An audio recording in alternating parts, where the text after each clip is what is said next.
Welcome back to Grim Advice with Gretta Myers. You've entered the grimoire. Let's turn a new page together. Sorry about that. Lack of entrance. This one's a little spooky warning. At least the title seems certainly spooky, so I have no idea if it's actually going to be spooky, because unfortunately I have not had the time today to read this one in prep. I've skimmed it. I didn't see anything scary, but my sister, the camera woman, is like, I'm gonna peace out. So maybe she'll be back, or maybe I'll have to stop the video myself. Whatever works. So this one I haven't heard of, or clearly read. But it sounds like this fairy tale that I am like dead certain exists. However, I can't find it anywhere. I'm certain I read it as a child, but I cannot find it anywhere. However, this is not the video for that, so if it is like that, maybe I'll mention it in the analysis. But without further ado, because it is a bit of a long one, so why was I rambling? The Girl Without Hands. A certain miller had little by little fallen into poverty and had nothing left but his mill and a large apple tree behind it. Ooh. Once when he had gone into the forest to fetch wood, an old man stepped up to him, whom he had never seen before, and said, "Why do you plague yourself with cutting wood? I will make you rich if you will promise me what is standing behind your mill." "What can that be but my apple tree?" thought the miller, and said, "Yes," and gave a written promise to the stranger. He, however, laughed mockingly and said, "When 3 years have passed, I will come and carry away what belongs to me." And then he went. When the miller got home, his wife came to meet him and said, "Tell me, miller, from where comes this sudden wealth into our house? All at once every box and chest was filled. No one brought it in, and I know not how it happened." And he answered, "It comes from a stranger who met me in the forest and promised me great treasure. I, in return, have promised him what stands behind the mill. We can very well give him the big apple tree for it." "Ah, husband," said the terrified wife, "that must have been the devil. He did not mean the apple tree, but our daughter, who is standing behind the mill sweeping the yard." The miller's daughter was a beautiful, God-fearing girl, and lived through the 3 years in piety and without sin. And when therefore the time was over, and the day came when the evil one was to fetch her, she washed herself clean and made a circle around herself with chalk. The devil appeared quite early, but he could not come near her. Angrily he went to the miller. "Take all the water away from her, that she may no longer be able to wash herself, for otherwise I have no power over her." The miller was afraid and did so. The next morning the devil came again, but she had swept on her hands, and they were quite clean. Again he could not get near her, and furiously said to the miller, "Cut her hands off, or else I cannot get the better of her." The miller was shocked and answered, "How could I cut off my own child's hands?" Then the evil one threatened him and said, "If you do not do it, you are mine, and I will take you yourself." The father became alarmed and promised to obey him. So he went to the girl and said, "My child, if I do not cut off both your hands, the devil will carry me away, and in my terror I have promised to do it. Help me in my need, and forgive me the harm I do you." She replied, "Dear father, do with me what you will. I am your child." Thereupon she laid down both her hands and let them be cut off. The devil came for the third time, but she had wept so long and so much on the stumps that after all they were quite clean. When he had to give in, then he had to give in, and had lost all right over her. The miller said to her, "Because of you I have received such great wealth that I will keep you most delicately as long as you live." But she replied, "Here I cannot stay. I will go forth. Compassionate people will give me as much as I require." Thereupon she had her maimed arms bound to her back, and by sunrise she went out on her way, and walked the whole day until night fell. Then she came to a royal garden, and by the shimmering of the moon she saw that trees covered with beautiful fruits grew in it, but could not enter, for there was much water round about it. And as she had walked the whole day and not eaten one mouthful, and hunger tormented her, she thought, "Ah, if I were but inside, then I might eat the fruit, else I might die of hunger." Then she knelt down, called on God the Lord, and prayed. And suddenly an angel came towards her, who made a dam in the water, so that the moat became dry and that she could walk through it. And now she went into the garden, and the angel went with her. She saw a tree covered with beautiful pears, but they were all counted, and then she went to them, and to still her hunger ate one with her mouth from the tree, but no more. The gardener was watching, but as the angel was standing by, he was afraid and thought the maiden was a spirit, and was silent, neither did he dare to cry out, or to speak to the spirit. When she had eaten the pear, she was satisfied, and went and concealed herself among the bushes. The king to whom the garden belonged came down to it the next morning and counted, and saw that one of the pears was missing, and asked the gardener what had become of it, as it was not lying beneath the tree, but was gone. Then answered the gardener, "Last night a spirit came in, who had no hands, and ate off one of the pears with its mouth." The king said, "How did the spirit get over the water, and where did it go after it had eaten the pear?" The gardener answered, "Somewhere from heaven came in a snow-white garment, and made a dam, and kept back the water, that the spirit might walk through the moat. And as it must have been an angel, I was afraid, and asked no questions, and did not cry out. When the spirit had eaten the pear, it went back again." The king said, "If it is as you say, I will watch with you tonight." When it grew dark, the king came into the garden, and brought a priest with him, who was to speak to the spirit. All three seated themselves beneath the tree and watched. At midnight the maiden came creeping out of the thicket, went to the tree, and again ate one pear off it with her mouth, and beside her stood the angel in white garments. Then the priest went out to them and said, "Come you from heaven or from earth? Are you spirit or a human being?" She replied, "I am no spirit, but an unhappy mortal, deserted by all but God."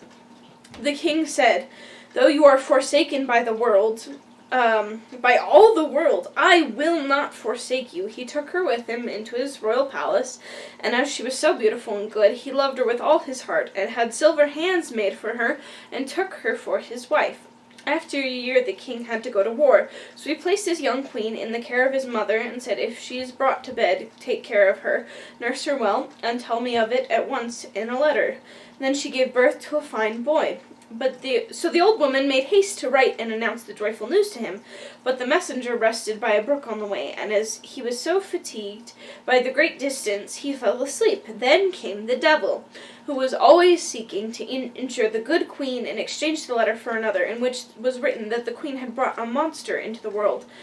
When the king read the letter, he was shocked and much troubled, but he wrote in answer that they were to take great care of the king and nurse her well until his arrival. The messenger went back with the letter, but rested at the same place and again fell asleep.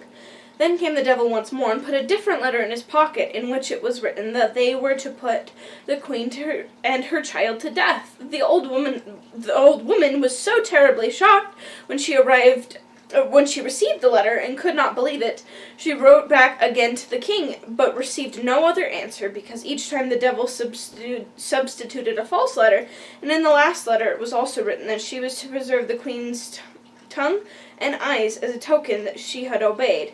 But the old mother wept to think such innocent blood was to be shed, and had a doe brought by night, and cut out her tongue and eyes, and kept them. Then said she to the queen, "I cannot have you killed as the king commanded, but here you may stay no longer. Go forth into the wide world with your child, and never come here again." The poor woman tied her child on her back, and went away with eyes full of tears. She came into a great wild forest, and then she fell on her knees, and prayed to God, and the angel of the Lord appeared to her, and led her to a little house on which was a sign with the words, "Here all dwell free."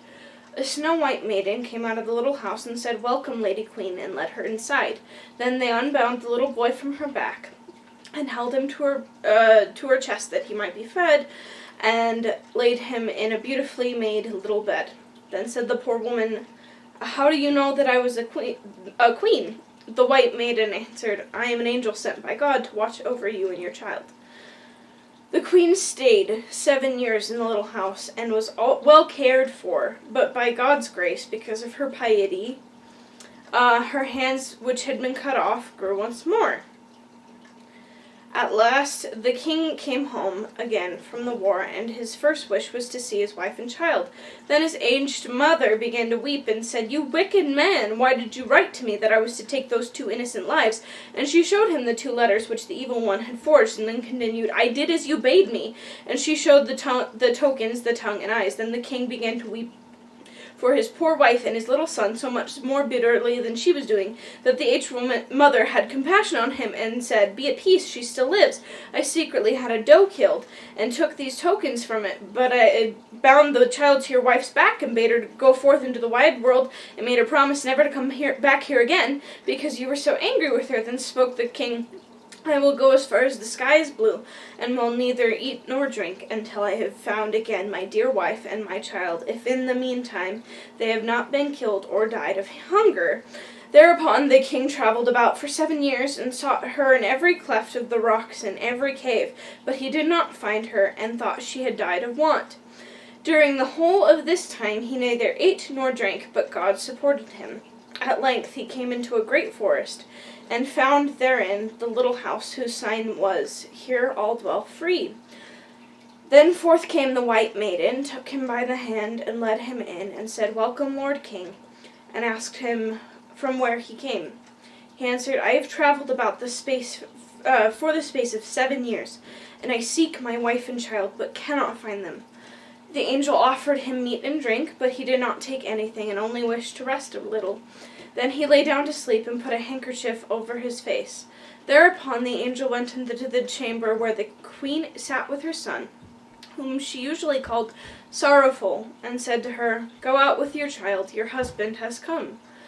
So she went to the place where he lay, and the handkerchief fell from his face. Then said she, "Sorrowful, pick up your father's handkerchief and cover his face again." The child picked it up and put it over his face again. The king in his sleep heard what passed, and had pleasure in letting the handkerchief fall once more. But the child grew impatient, and said, "Dear mother, how can I cover my father's face when I have no father in this world? I have learnt to say the prayer, 'Our Father, which art in heaven.' You have told me that my father was in heaven, and was the good God. How can I recognize a wild man like this? He is not my father." When the king heard that, he got up and asked who they were. Then said she, "I am your wife, and that is your son Sorrowful." Then he saw her living hands, and said, "My wife had silver hands." And she answered, "The good God has caused my natural hands to grow again." And the angel went into the inner room, and brought the silver hands, and showed them to him. Then he knew for a certainty that it was his dear wife and his dear child, and he kissed them, and was glad, and said, "A heavy stone has fallen from off my heart."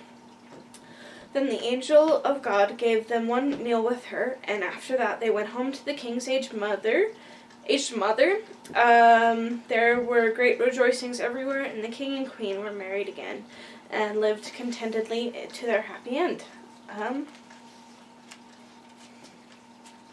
Okay. So I'm going to go through this metaphorically. That's what's striking me right now for an analysis. First off, no, there's like only one part at all similar, and that's the part in the title, the fact that she has no hands. To the fairy tale I'm dead certain exists. But I don't know where to find it or where to even look for it, so that's another story for another time. Okay. So I'm going to take this metaphor like, just kind of life, but more specifically mental illness. So the Grimm brothers grew up in a time where mental illness wasn't really thought about, and if it was thought about in a really derogatory term of just, like, it was only ever something that was considered if it was, like, so severe that the person could not function anymore and had to be taken away or was a danger to other people. But a lot of their writings seem to suggest that they believed that, I can't remember which brother, but one of the brothers, or maybe both, struggled with physical illness their whole life, and that kind of gives you new perspective. So this one might have been written with that specifically in mind, but a lot of a lot of physical illnesses these days are pretty treatable or take care ofable, or once you get a diagnosis, people can really understand what's going on. Mental illness is not really like that. So I'm gonna take it through the mental illness track rather than physical illness. Personally. So, the Grimm brothers believed, again, heavily in a religious system and a god, as is seen heavily throughout this fairy tale, which there are no fairies present, a lot of spirits, a lot of angels, the devil, that kind of thing. So, here's the thing. So let's go through that.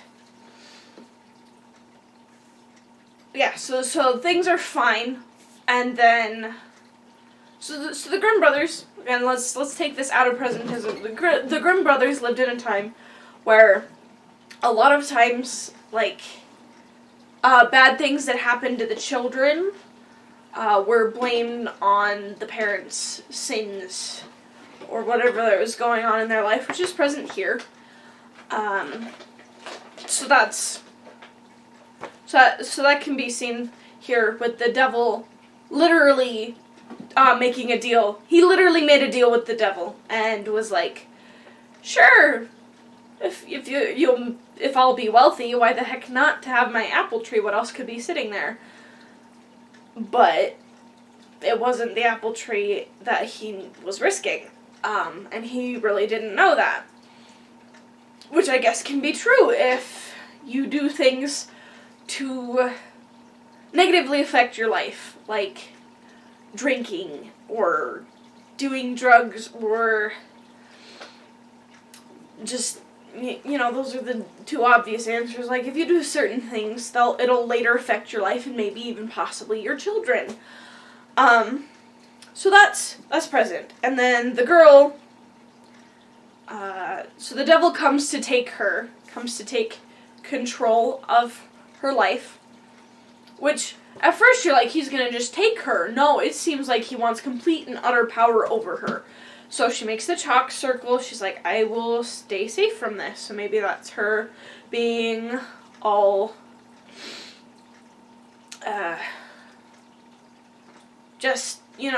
just like, I'm gonna make good choices or whatever. And then so the devil's like, take the water away from her so she'll get dirty. And so sometimes that happens in our lives when we're to a place where it's really, really hard to make good choices. But this girl still makes the good choices. She sweeps herself off to the point the devil's like, you know what? Okay, I'm done with this. I just want control over her. Whatever. So if she doesn't have hands, then I can have control over her because she can't clean herself. And so then, the dad, he's like, no, I can't do that with my kid. And the devil's like, glares at him menacingly. He's like, okay, it was a little more than that, but like, seriously, I'm mad at him a little bit. You know, but that's valid. That's where he's at. And he's a fictional character. So you know what? Okay, moving on. And I'm going to bring this point up now before I forget. Like I have several times in the video. This is past. So he goes and he's like, daughter, I'm sorry, this sucks, but this is where we be at. I'm going to have to, cut off her hands. And she's like, you know what? That's fine. I'm your child. Okay. And then later, she's like, you know what? I love you guys, no hard feelings, but I can't stay here. And that's important. Because, dude, she is like an excellent, the girl without hands, excellent example of many things. One being forgiveness. forgiveness, a lot of times, is like you're giving support to yourself and the other person to change. So she's like, yeah, sure, I recognize this is where you're at and this is what you gotta do, and lets that happen. And she's allowing that change in both herself and the other person. And she's being fair to herself and being like, you know what? Yeah, this isn't a great environment for me to stay in. So while there's no hard feelings and she's moved on from that, she recognizes, you know, I don't want to stay and I don't have to stay, so I'm gonna leave. So yeah, forgiveness can be great. Okay, back to my ever-extending metaphor. Okay, so the Grimm brothers, as is stated in the story, believe that this god was the ultimate father of everybody. And I think that's kind of a metaphor, if we're going with the mental health thing, for when the father cuts off her hands. It can seem like if you're given like a mental illness challenge that you struggle with, it's hard. It's really hard. It can feel often, a lot of the times, like you're sitting there, people are like, well, if you just meditate, or if you just apply this and this and this skill, but you're sitting there, it's like the whole thing clicked in my head because I had someone tell me that therapy and meds, controversial issue, I know, whatever. It's like therapy is like so mental illness is like you're sitting there without hands and you want to build a bookcase. And therapy is someone instructing you how to build the bookcase, and you're sitting here like, that's excellent, that's great, but I don't have hands, I don't have arms, I can't build a bookcase. And so medication can help you get the hands and the arms, and they might not be as good as normal, but you still have them and you can build the bookcase, right? Right? Yeah. So it can seem like the father was giving her this trial of mental illness and this literal physical illness of not having hands. And the devil used that as a way to try and get her, but she wept on it, and she just stayed. She was like, you know what? I can just still make good choices even though I don't have hands, even though it was really hard. So that's where they're at. And then, so she leaves. She's like, you know what? No hard feelings. I get where we're at, and I like toast, and I get where we're at, and it's fair for me to be like, I have changed so much that I'm gonna leave. So here's, before I get to the end bit, because I'm just going to kind of sum up the middle in the fact that she had help the whole time. Everything she was going through. She was like, I've been forsaken by everyone in the world except God. And like that God sent angels to her all the time. Like, she was constantly visited by these angels. And as someone who struggles with mental health, if you couldn't even get, like, issues, if you couldn't have guessed, I can attest the fact that there are angels, whether or not you believe in a God or whatever your stance is on that, and angels and their reality, I can attest to you the fact that there are people around you who are willing and there to help. They are. Like, you might be like, I don't have any friends. I don't got any friends. I don't really got any family. But, like, what about that person? Okay, maybe not right now is the best example. Person at the grocery store who smiles like, hey, how you doing? Just really genuine. Or a coworker that you swapped memes one time or whatever. There are people around you that are there to help. So, okay. Let's talk about her hand situation. I mean, first she has hands, and then she doesn't have hands. And then she gets these silver hands. And I think that really equates to, like, getting a medication or therapy or finding something that works at the very beginning or middle or wherever you're at in your mental illness area. It's finding that thing that works. Those are the silver hands. It's not the same as before, and they're not as great necessarily. Like they're not flesh and blood hands, but they're hands and they work, and that's okay and that's valid if that's where you're at, and you're like, well, I have to take my medication every day to feel normal, and that's fine because your neurotransmitters don't work the same as other people's neurotransmitters, and so that's what medication helps with. Yeah, okay. And then at the end, she grows new hands through the help of this situation, even though the situation she's in is absolutely crazy, where she thinks her husband's trying to kill her, like the devil's at her back the whole time, like fighting her, like just really trying to get at her and her child, and like ruin this good thing she has by like trickery on all of the places possible. And yet, in this new situation where she's just kind of like camping out in the woods for forever with this angel, she grows new hands. And again, it's a fairy tale. I don't think, like, scientifically that's a thing that could happen. I don't know, don't quote me on that.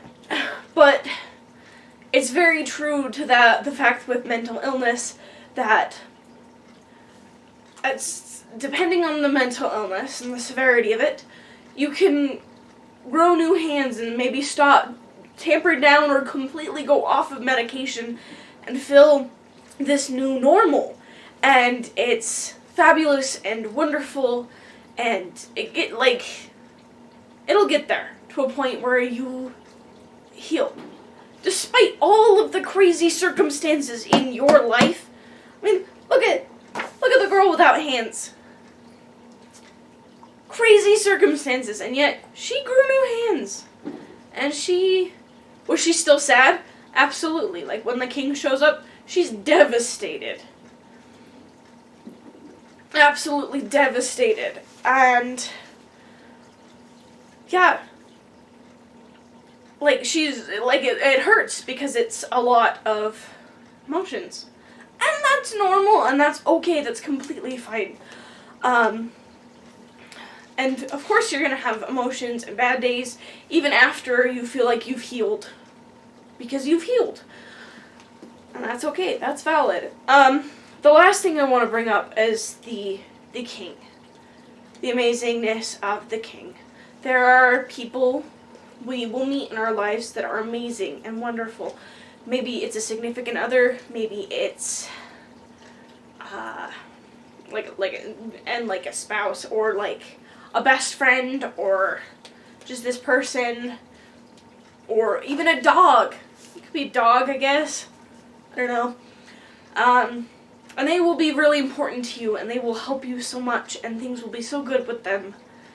Of course, there are going to be ups and downs, and hard times and bad times, and there might be a time when you become separated from them. Maybe they go off to school, or you don't, or like they go on vacation, or move, or like there are circumstances where you might be separated, or it might be just an emotional separation, like things are crazy, oh my gosh, can't talk to you, like, super much right now, like, love you, like, just, like, short texts, not as much as, like, maybe it was before, or will be after. And in that time, the hard things, the mental illness, the devil, whatever you want to call it, both will come in and will attack really, really hard and try to completely separate you from because they know, like, this person's good for you. The devil-wise, like, yeah.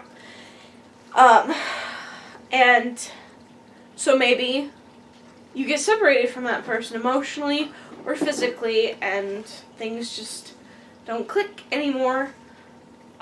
Or maybe it's just to the point where your mental illness is so bad and you're just in such a bad place that you need help and so you just kind of stop talking to people, and that's fine. That's valid, but it might leave some separation. However, what I want to make clear is this king, whenever he got done with what he was dealing with and needed to deal with, he came and he looked for his wife and his child. Like, and he was absolutely devastated when he learned what had happened. And he finally, and he's searching, and he's searching, and he's searching for 7 years, is searching for her because he loves her so much. He wants to make sure she's okay. He's about to give up when finally they reconnect. So maybe, like, they were trying to reconnect for 7 years. So I'm not saying it's going to take just a second. No. It might take a minute. Several. 1,000. Who knows? To reconnect with your person. But it's possible. And he's like, he barely recognizes her. He's like, well, my wife had silver hands because she didn't have hands. This might happen. Like, if it takes that long to reconnect with someone, they might not recognize you because the last time they reconnected or saw you or really talked to you, you were really suffering. And that's valid. So it might just be like, whoa, didn't know that. And it might take some convincing and some working. But in the end, did it work out? It did. It really did. So here's my point. When people get done with their things, if you matter to them, and you do, and if they matter to you, they will come looking for you. Whether that's literally because they moved or whatever and they want to reconnect because they're in town, or like literally whatever. You know? They will come, or if it's more metaphorically, like if you've been just so mentally ill that you guys kind of separated for a minute for both your sakes, if you guys matter to each other, you will reconnect. They will come looking for you when they're ready, and it might take a minute, so... And so if you have a friend in that situation who's just really struggling, whose hands are in a state of disrepair, don't push it. If you're not ready, that's okay. That's valid. If you're ready, and if they're ready, try to reconnect. Because it's important and that matters. Whew! That was emotional. For me, at least. Okay. And thank you for joining us for Happily Ever After, or Not So Happily Ever After. That's up for you to decide. For me, it was good. It was emotional, but it was good. And dialectic toast. You know, dialectic. Either way, we've reached the end for this episode, so tune in later and we can turn a new page to learn more together.